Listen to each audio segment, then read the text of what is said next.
When winter comes to Montana, snowstorms and cold bear down for months. But for some, winter is a season like any other. You just have to be ready to face it.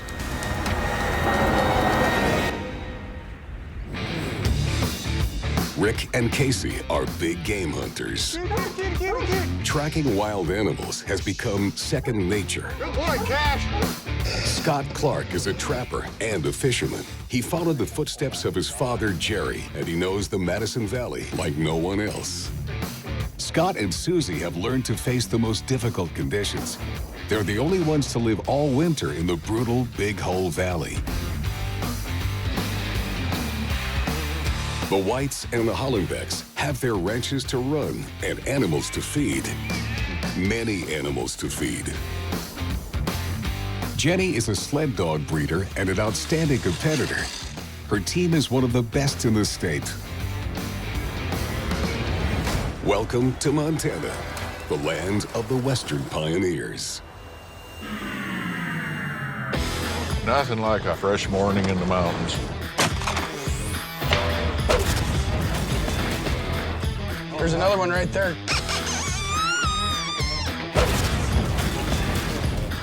Got a good one. Swim right here. Boom, got him.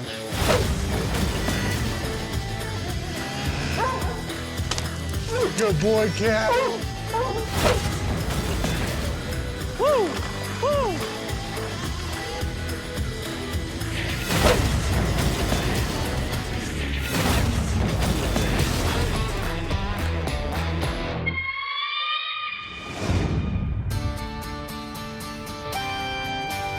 The Beartooth Mountains of southern Montana rise 3,900 meters above sea level, the highest point in the entire state. The place is hostile. Grizzlies, brown bears, wolves, and wolverines, and mountain lions. It's the territory of the most dangerous animals in North America. Anyone brave enough to enter here had better come prepared.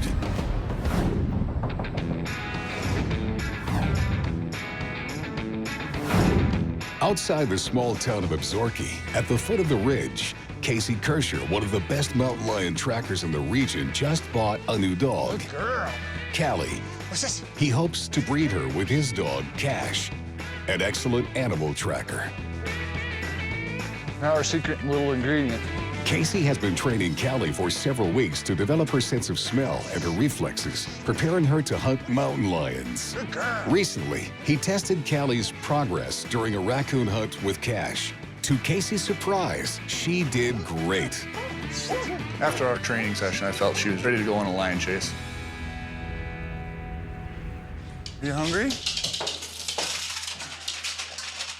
Today is the big day for Callie. For the first time, she's going to hunt down a mountain lion with Cash and her master. First aid kit for the dogs, in case they get hurt. Some water, some extra layers of clothes, an extra jacket, just in case you're out there too long, it gets dark and cold. Extra batteries and lighters, very important part, tags.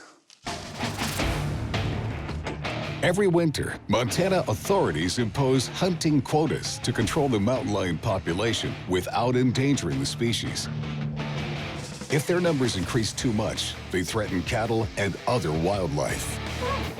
We have a quota of 5 lions total, or a sub-quota of 3 females. What that means is if the 3 females get shot, the season is over. You can't shoot any more lions.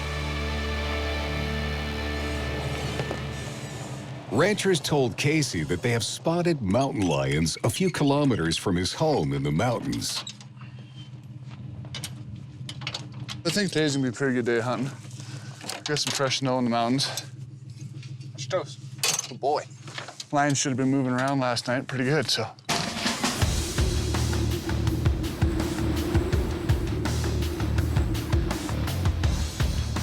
Yeah, we got fresh snow coming our way, so Cash and Callie will be able to track a lot easier because that scent stays in the snow a lot better. rather than on dry ground.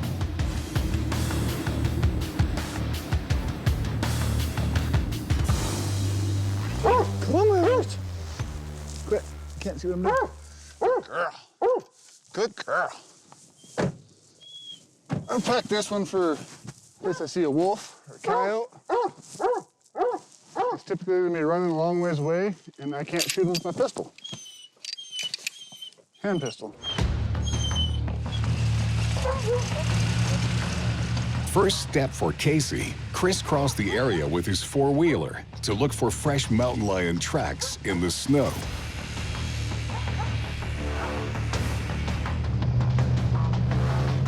They travel a lot. I think they have a 120 square mile radius per lion.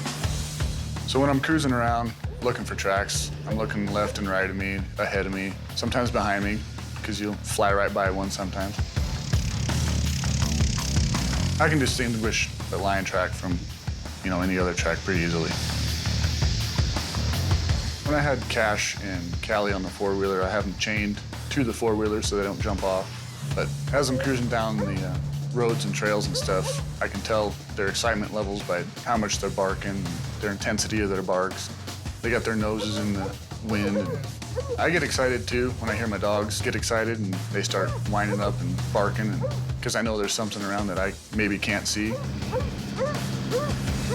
It's pretty intense.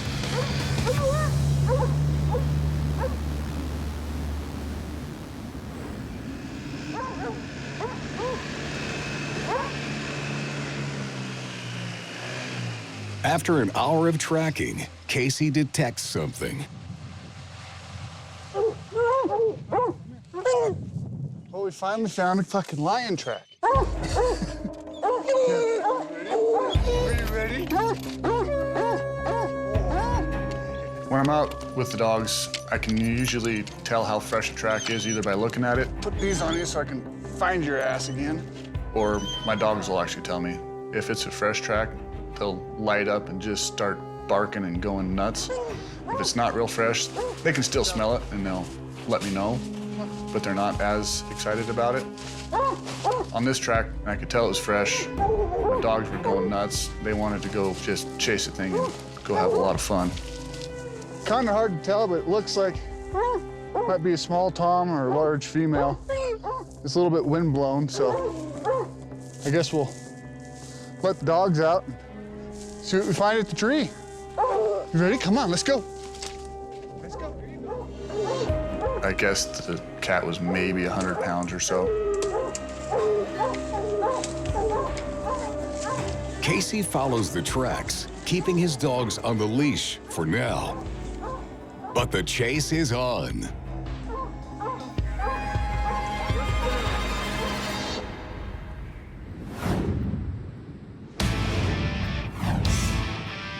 Near the small town of Ennis, Scott Clark prepares for Montana's largest ice fishing tournament. It takes place annually at Lake Hebgen at the entrance to Yellowstone Park. The rules are simple. The fishermen, in teams of 2, have 5 hours to catch rainbow trout and keep the 6 biggest ones. The winner is declared at the final weigh-in with a prize up to $15,000.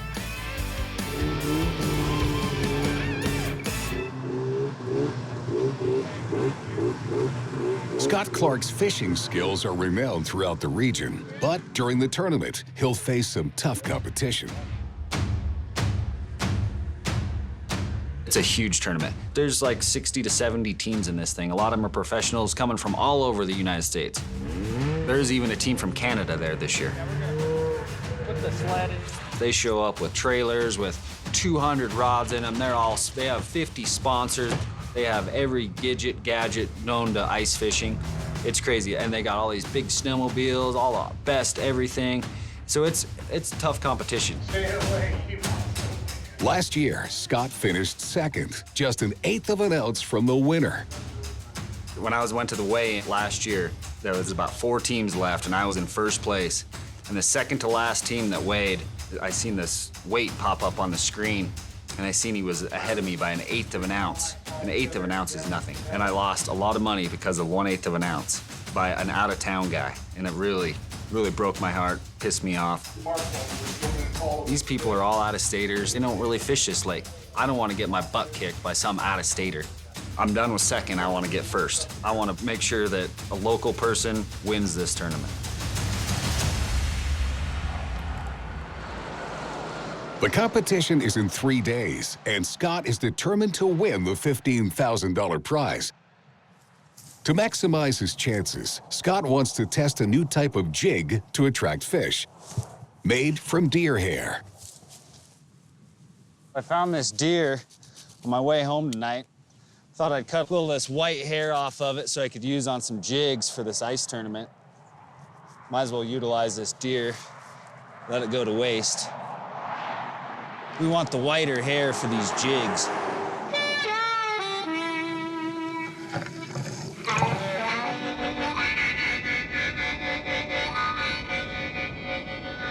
For Scott, this new jig could make a difference, though rainbow trout are unpredictable. In winter, they must survive under the ice, where the temperature doesn't exceed 39 degrees Fahrenheit. They're very finicky fish this time of year. The water's really cold. Their metabolism is way slowed down.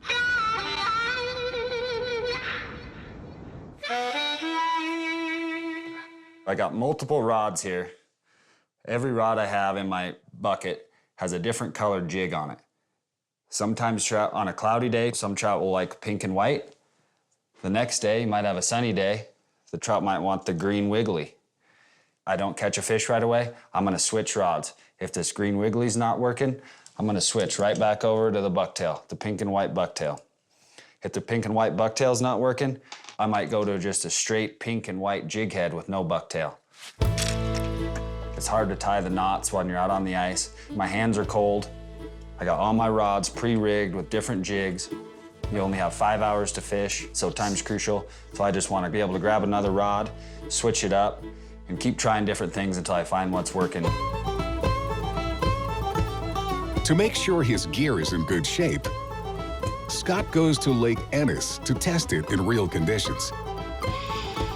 That's essential before confronting the best ice fishermen in the United States.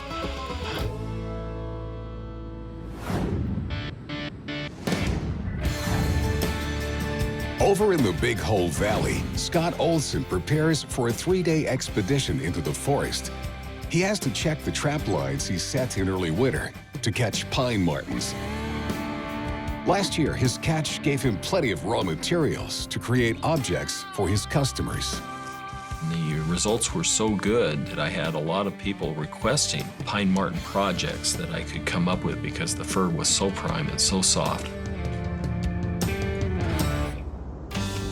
My goal this winter for numbers was to double what I had done last year. So I had 4 last year. I wanted to get 8 this year. But this year, the Big Hole Valley is experiencing one of its most intense winters. The deep snow makes a solo expedition into the forest extremely risky. I knew it was a densely populated area. I'd seen sign before. It had really good spruce in there, good squirrel population.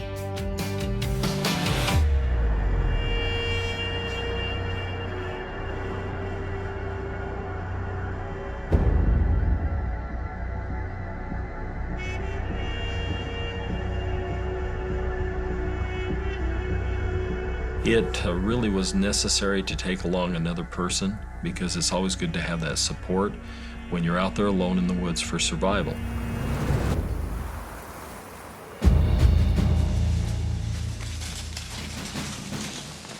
Scott called his friend Theo to accompany him.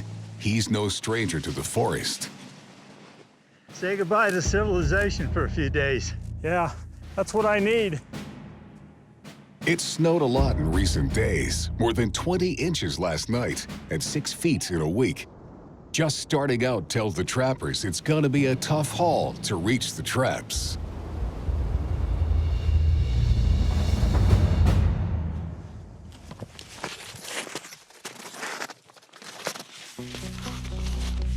Man, you weren't kidding. Yep. Now the river's right here in front of me. So I'm gonna go across. Okay. When we started out on the trail, the minute we hit the virgin snow, it became obvious that this was very, very deep with no base. It was like wading through quicksand. We were sinking in about 16 inches or so. The river's good. I'm on my way back. Okay. You want me to go ahead and turn? Yes. Okay. The problem is the toboggan that we're pulling with our gear, while it didn't weigh a lot, it still weighed some. And you lose your momentum as you were trying to go up any type of incline at all. And if you were going down the incline, the toboggan could come up and literally run you over and perhaps break your leg. Okay, Theo, come up, park behind. Okay. Break the next segment. All right. So we found the best way to do it was to walk ahead first, break the trail, come back, so that's 2 trips over the trail, grab the toboggan, and then pull it forward. And you had a better base then to walk on because you'd already beat it down. How you coming, bud? That's pretty easy now. Oh, yeah. For this first day, the goal for Scott and Theo is to advance as much as possible to the trap line. But the fresh snow and the weight of the toboggans will slow their progress considerably.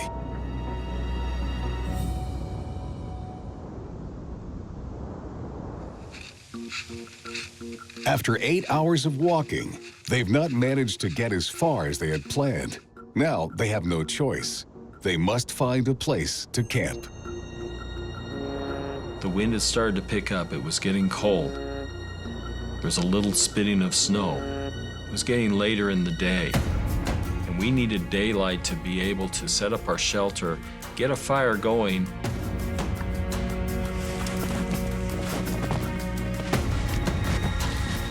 Got to get over there.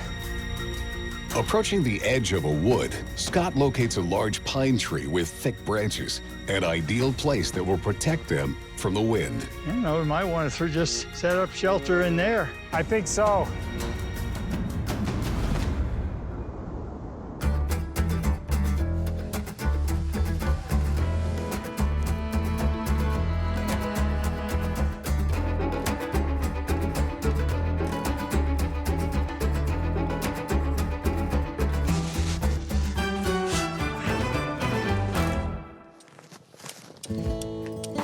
Scott uses his flint on small pieces of dead wood to spark a fire.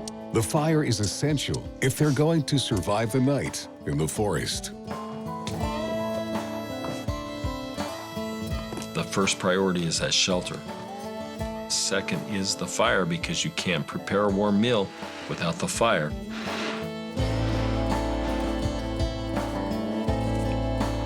And the third is the food.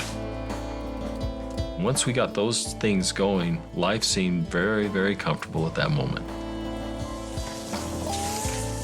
Plum Bay.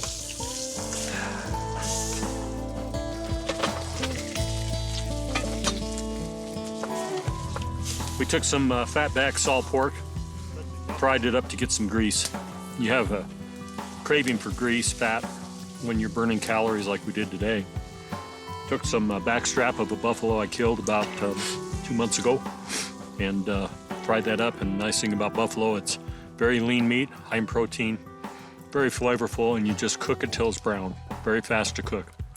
And in the small kettle, the Hudson Bay kettle, we cooked up some Mexican chocolate, which is pure cacao, some brown sugar in it, almonds, cinnamon, lots of calories. Feels really good, gets your core warm again.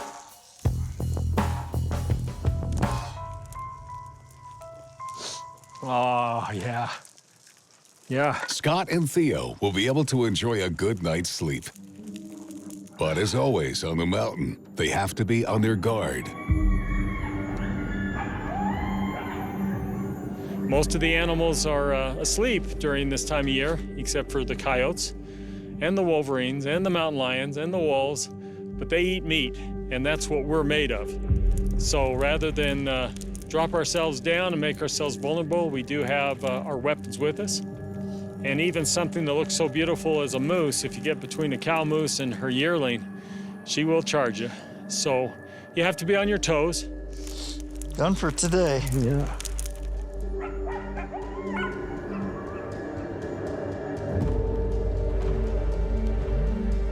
You're listening to the sounds of the forest. You're looking up at the stars. While it's beautiful, it's still just a little bit different.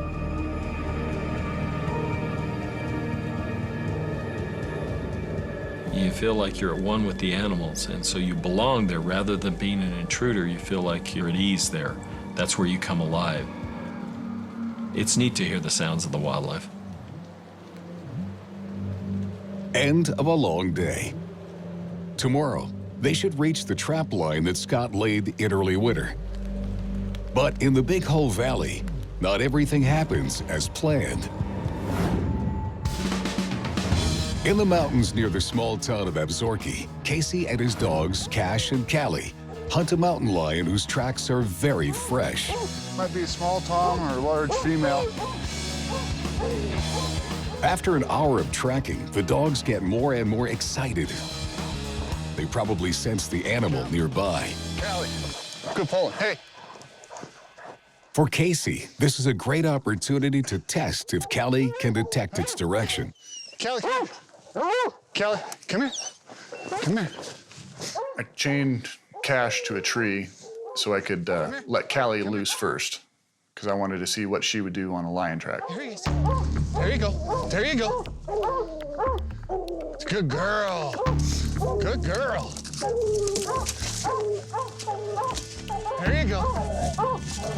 There you go. Good girl. Come here. Come here. There you go. Good girl. Go get him. Good girl. Good girl. Figure it out. Figure it out. Good girl. Go get him, Cal. Go get him.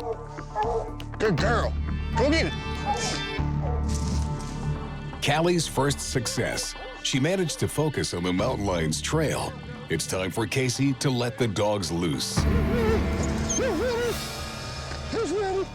They've trained to catch up with the puma and push him to take refuge in a tree. They're trained to keep the animal treed until their master arrives.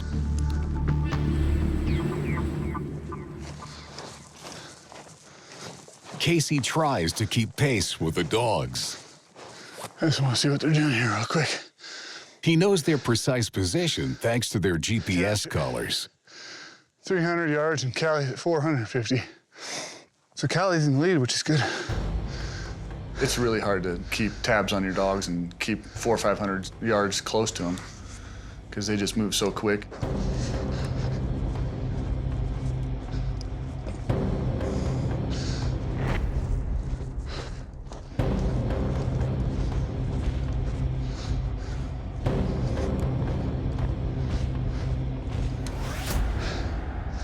That's a long ways out there, over half a mile. Got some walking to do. You know, I'm out of shape.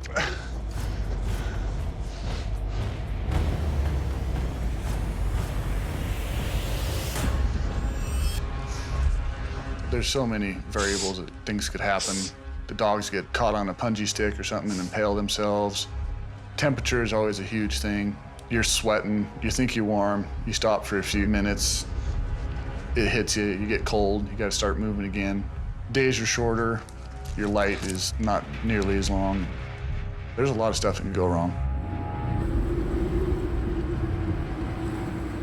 But Cash and Callie have headed into an area that's hard to reach. Casey starts having trouble keeping up with them. First, they're still 800 yards away. The closer we get, the further they get. So keep trucking. When the dogs get a certain amount of yards away, I knew I needed to kick it up a few gears to try to get closer to them, which is pretty hard in the knee-deep snow and jumping over brush and timber.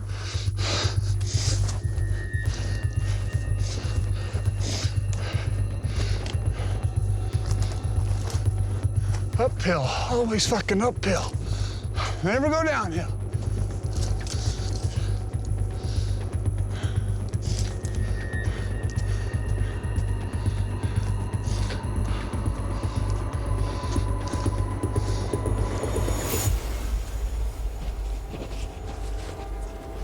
After more than an hour of slow progress, the GPS indicates that the situation has changed. Right now I got Callie, Cash, both at the tree.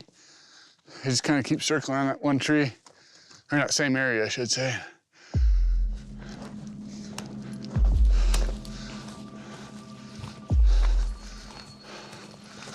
While the dogs seem to have caught up with a mountain lion, Cash and Callie have separated. Come here, Callie, girl. I got Cash treed 500 yards out still.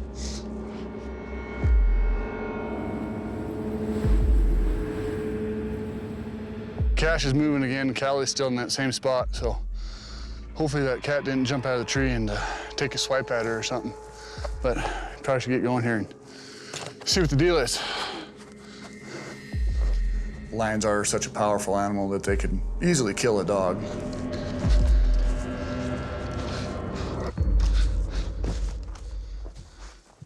Thanks to the GPS, Casey manages to trace Callie. Callie, come here. Come on, Cal. And luckily, the dog is fine. Come here. Come here. Hi. What are you doing? By the time I got there, the cat had jumped out of the tree and Cash was off on his own. Callie was still at the tree because she didn't either see it or smell it. She was still convinced that it was still in that tree. We're about midday now.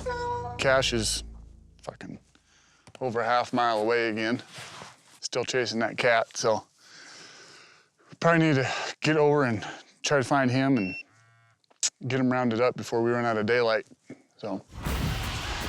Mountain lions are pretty clever animals. They'll try to trick a dog. A lot of times they'll go across the log one direction, and then they'll come back across it in the same direction, so you can't really tell which way the lion went. And it kind of messes with the dogs a little bit too. Callie didn't want to leave that tree because she knew that the lion was still around. So I had to get her back on the track and convince her that the lion had left and was going in a different direction. Come on, I know, you're tired, come on. No more time to lose. Casey must find Cash and hope that the dog has treed the mountain lion.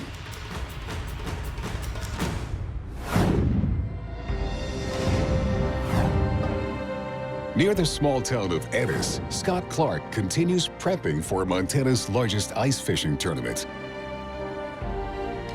He's just arrived on Ennis Lake to test his equipment and train for D-Day.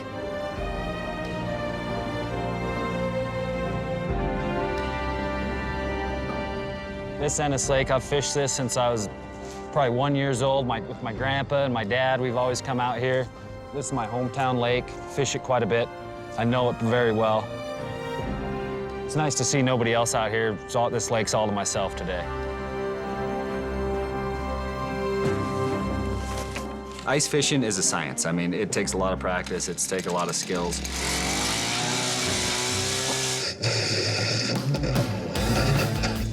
We use little poles. They're about 2 feet long.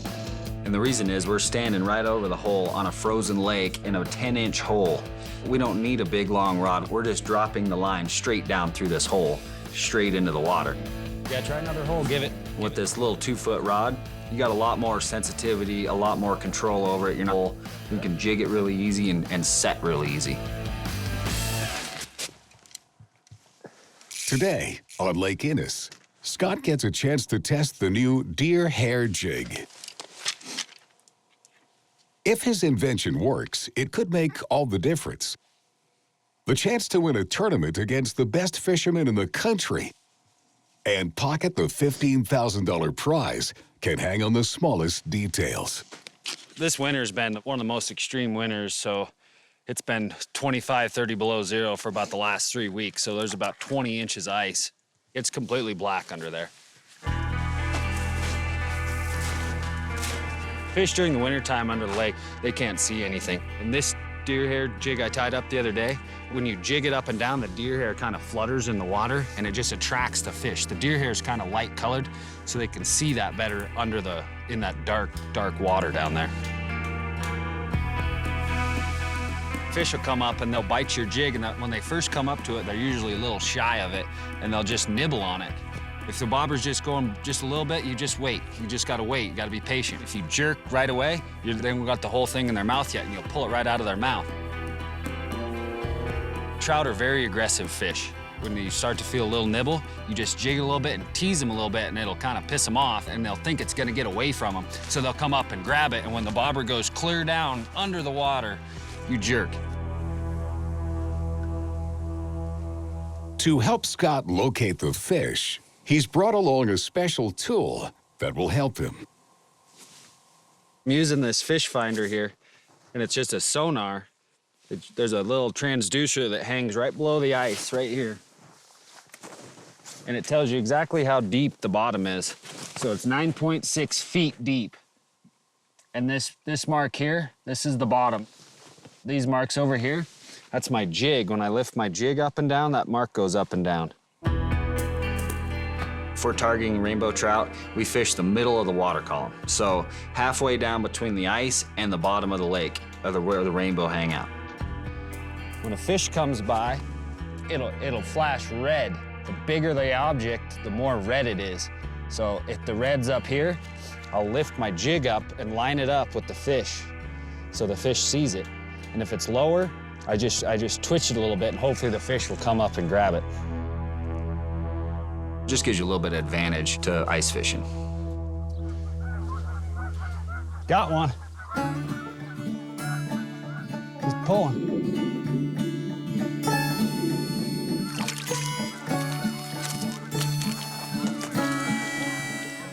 He ate the deer hair jig. That might work in this tournament coming up.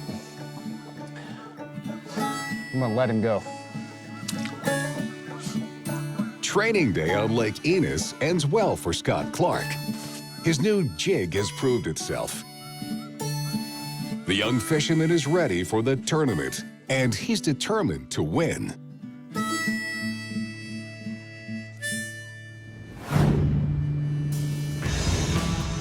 In the Big Hole Valley, Scott and Theo just spent the night outside. Today, if everything goes as planned, they should reach their trap line. Scott's goal for this winter is ambitious.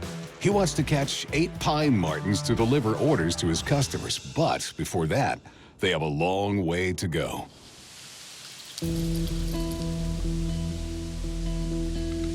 Going along the trail that day, it was a long grind. There were moments where you felt like this is too much. I don't know if I'm gonna have the strength to get to that trap. But that goal of getting to the trap and hoping that there's something in the trap is what drives you. They're getting closer to their goal. The first trap is less than 3 kilometers away. But it won't be that easy.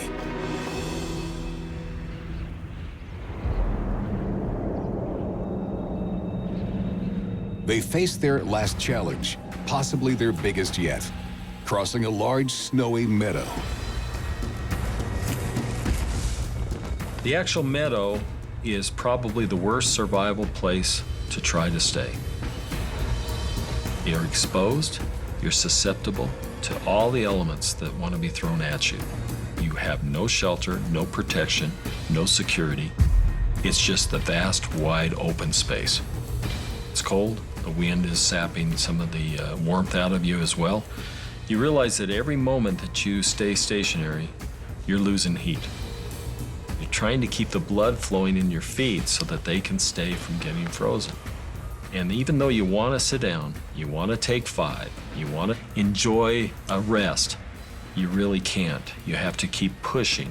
So the rests that you do take are very, very short. Mother Nature is telling you she will freeze you.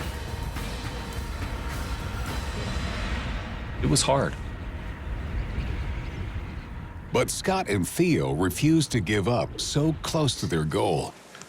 And after much effort, they reach the forest, where they find the first 2 traps. But when they get there, they find, unfortunately, the first trap is empty. No bait. Trap's disabled. So we can leave it and I'll come back later and pick up the trap. Let's head out and go check number 2, a couple 100 yards up here. Okay. Fox? That's fox. Yeah. Let's see.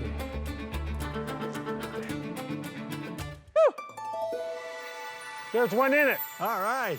Yeah, we got one. We got one. Look at that. Oh, it's a beauty.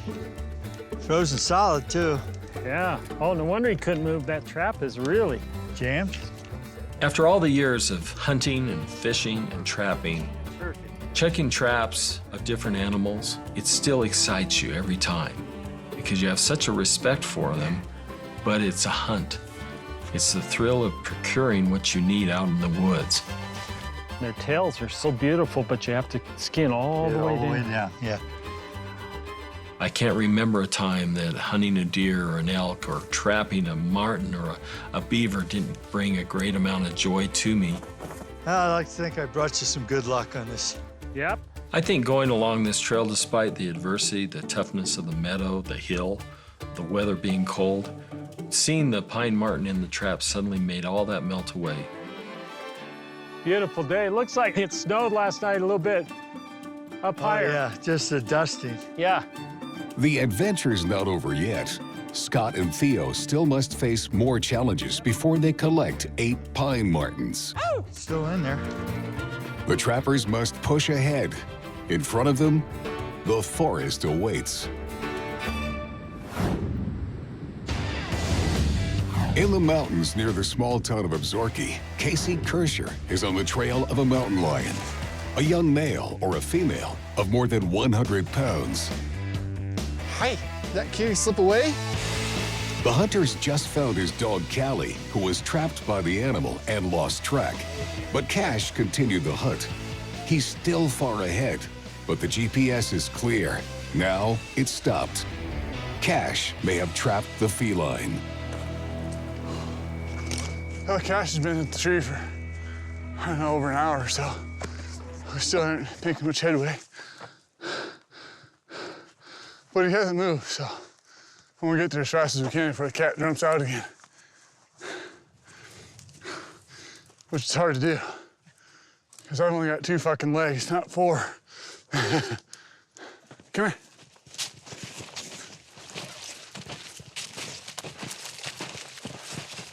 Casey finally managed to close the distance between him and his dog.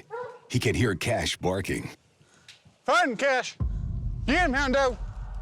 Get him. Good boy. Well, Cash was treed. I was just kind of, looks like cruising the perimeter. The cat's in here somewhere. So we'll keep walking and keep our eyes in the tree.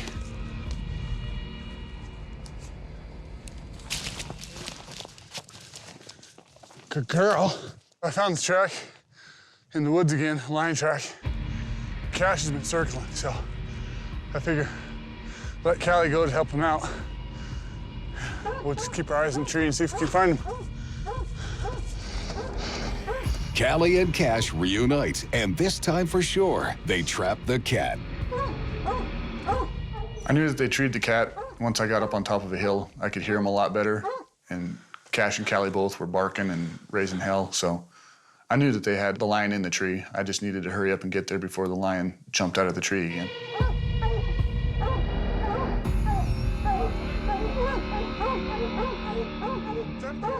You know the area better.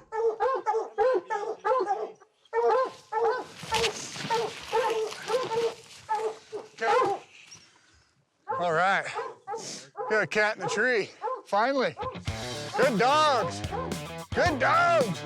Good girl, Cal. Good boy, Cash.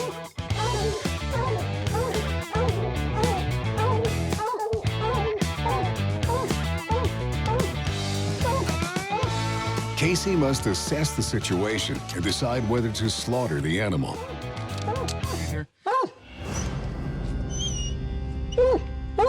I try to get a good visual of the cat to see whether it's a male or a female, how big it is. You know, if I'm gonna harvest this animal, I need to see, obviously, the sex and size.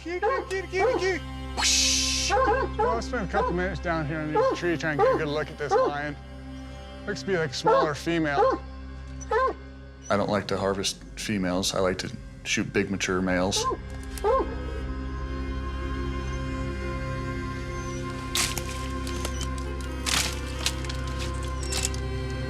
Not only is it a female, but its position makes shooting extremely risky. When you want to harvest an animal, you want to make sure it's a clean shot and they don't have to suffer, so. In this case, the cat was probably about 40, 50 feet in the tree, which is, when you're standing right underneath it looking up, it's kind of a difficult shot. There was too much stuff in the way, and there's a possibility I could have hit a limb or something and made a bad shot on it, and so I didn't shoot. We'll leave this one alone and try to find a bigger tom one day.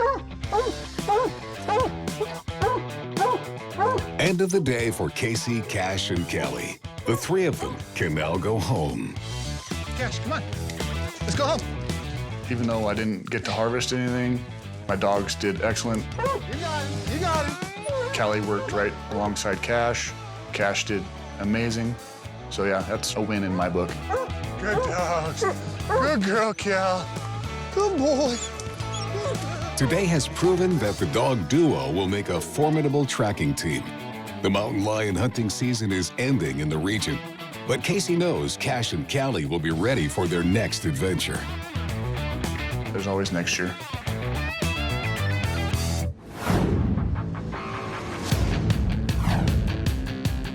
Near the small town of Ennis, Scott Clark is preparing to leave for Montana's largest ice fishing tournament. Good to go. Yeah, they going up early. You want this snow shovel? I got one. Mine's a little bent up. Want to throw yours in too? Can. This year, Scott will once again team up with his friend, Zach. He was born in Ennis, lived here his whole life, been my best friend my whole life. I've ice fished with him my whole life. We know what each other's thinking without even saying anything, so Zach was my go-to guy.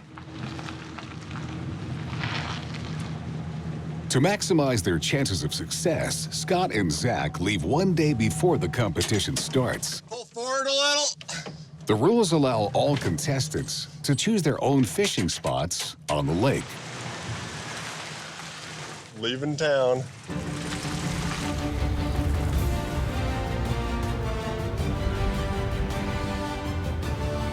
The tournament takes place on Lake Hebgen at the entrance to Yellowstone Park, 6,500 feet above sea level. In winter, the 21 square mile lake transforms into a huge expanse of snow-covered ice.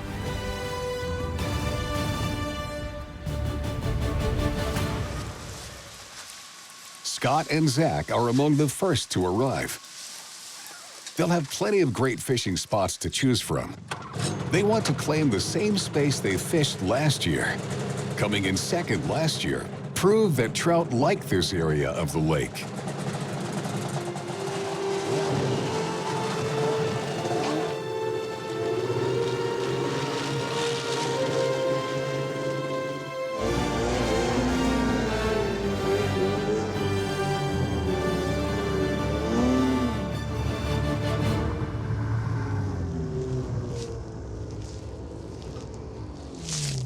Sweet. Made her.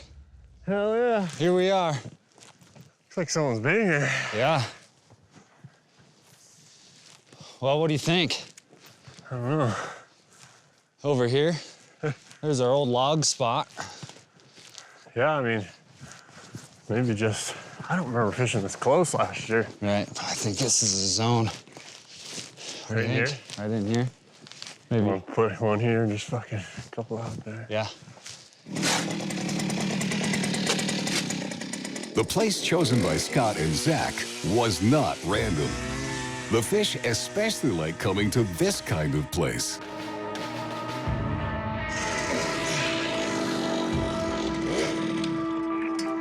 No weeds, huh? Looks good. Lots of ice. There's a creek coming in right over here, Trapper Creek. And any creek that comes in, the water's warmer because the water flows, so it moves the bait around under the water. So the fish, they tend to hang out at the mouth of these creeks. 10 feet? I'm guessing 12. And where the creek comes in, we're fishing about 25 to 40 yards in front of it. So we try to get right in line with the creek where there's a little bit of moving water under there. That's one of them. Want to use that one? So let's cut these hooks off. We're over here pre-fishing today, so we don't want to hurt the fish for tomorrow. Today, we're just testing holes to see where the fish are, see the depths, see which hole works best for us today. So we cut the hooks off our jigs and just got a worm on there, so when the fish comes up, he just takes the worm off and doesn't get caught. So tomorrow, that same fish will catch.